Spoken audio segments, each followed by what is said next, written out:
আসসালামু আলাইকুম ভিউয়ার্স, কেমন আছেন আপনারা? হাসবি আল্লাহ নিয়ামাল ওয়াকিল।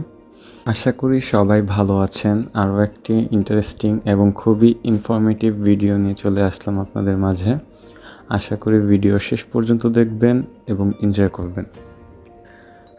আমি এখন অবস্থান করছি কাতারের রাজধানী দোহার সিটি সেন্টার নামক একটি জায়গা, যেখানে রয়েছে মাথা ঘোরানোর মতো অদ্ভুত ও চমৎকার ডিজাইনের আকাশচুম্বী বিল্ডিং, যা আপনাকে কিছুক্ষণের জন্য ভাবতে বাধ্য করতেই পারে যে আপনি ইউরোপের কোনো একটি বিলাসবহুল এর সিটি দেখতেছেন।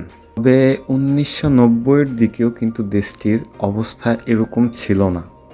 চলুন সংক্ষেপে জেনে আসি কাতারের কিছু গুরুত্বপূর্ণ ইতিহাস। কাতারের এই এত সৌন্দর্য ও স্কাইস্কেপার বিল্ডিংগুলো দেখছেন, এগুলো কিন্তু 30 বছর আগেও চিন্তা করা যেত না। আপনারা দেখলেই বুঝতে পারবেন যে 1980 থেকে 85 সালের চিত্রটা কীরকম ছিল। আসুন আয়তনের দিক থেকে কাতার কীরকম অবস্থানে আছে জেনে নিই। কাতারের মোট আয়তন 11,581 বর্গ কিলোমিটার, যা বাংলাদেশের আয়তনের তুলনায় 12 ভাগের 1 ভাগ। মূলত কাতার ও বাহরাইন সৌদি আরবের একটি অঙ্গরাজ্য হিসেবে ছিল, তবে পরবর্তীতে কাতার ও বাহরাইনের মধ্যে কিছু ইন্টারনাল সমস্যার কারণে দুটি দেশই আলাদাভাবে স্বীকৃতি পায়। কিন্তু কাতার তখন খুবই দরিদ্র দেশ ছিল। তবে 1939 সালে একটি বিশাল আবিষ্কার হয়, যেটার কারণে কাতারের ভাগ্য পরিবর্তন হয়ে যায়। 1939 সালেই প্রথম কাতারে তেলের খনি আবিষ্কৃত হয়, কিন্তু তখনও তেলের পরিমাণ তুলনামূলক যথেষ্ট ছিল না।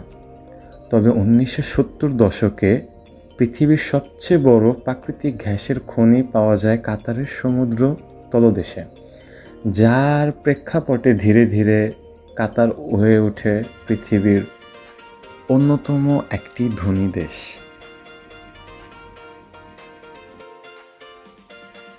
আমি আমার সর্বোচ্চ চেষ্টা করেছি ভিডিওর মাধ্যমে কাতারের সৌন্দর্যকে আপনাদের সামনে উপস্থাপন করার।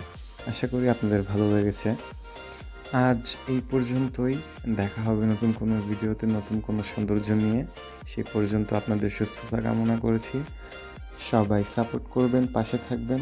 আসসালামু আলাইকুম।